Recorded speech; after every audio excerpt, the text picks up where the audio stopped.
Alrighty, so I just want to get right to the point, get right to the video so I don't have to keep you here for too long. First thing you're going to want to do is go out and download two different applications. We're going to need Glossi and we're going to need reWASD. I've got the download links for these down below in the description. Just make sure that when you go ahead and unpack Glossi that you install these two files right here, otherwise it won't work. So what you're going to want to do is go ahead and open up Glossi now that it's installed, and then go on down to the bottom, press the plus, and add a Win32 program. Go into Program Files and then find the directory with reWASD. Add the executable, and then go ahead and follow the same steps that I go through right here. Set this down to 1 and disable the overlay.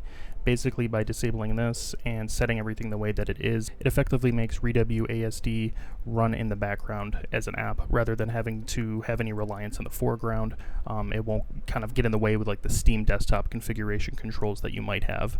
So once you're done, go ahead and click Done, and then click on the plus Steam icon. You can go ahead and close the app, and then close Steam with it. You'll then just want to reopen up Steam. Once Steam opens back up here, we just head over to our library, and you should see reWASD right here. Go ahead and click on Play. And then for a fresh install, you won't have everything pop up the same way as me. It's effectively going to ask you what profile you want to use for your controller.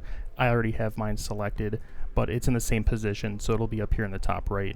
You just want to go ahead and make sure you're selecting the PS4 Remote Play option, and then you'll go ahead and just click Apply. After you apply, you can actually just go ahead and close that out, and then you can minimize or close Steam.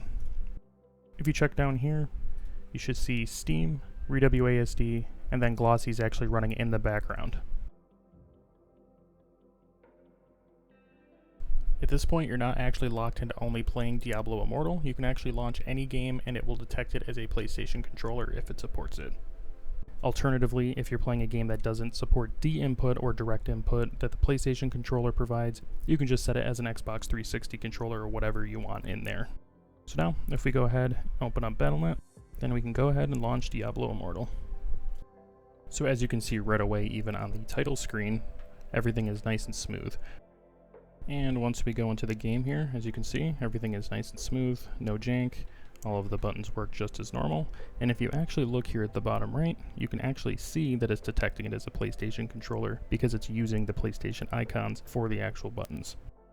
Another thing to know here is that since reWASD is taking control of the Steam Deck input, you're not going to be able to use the trackpads like you normally would or use any Steam configurations for it. However, if you hold down the Steam button, you can still use your trackpad like you normally would. It'll be a little bit different than normal, but it mostly works out just fine. Alright, that's basically it. I just wanted to keep this super short. Sorry for the crappy editing, but I just wanted to get the point out there. Alright, later.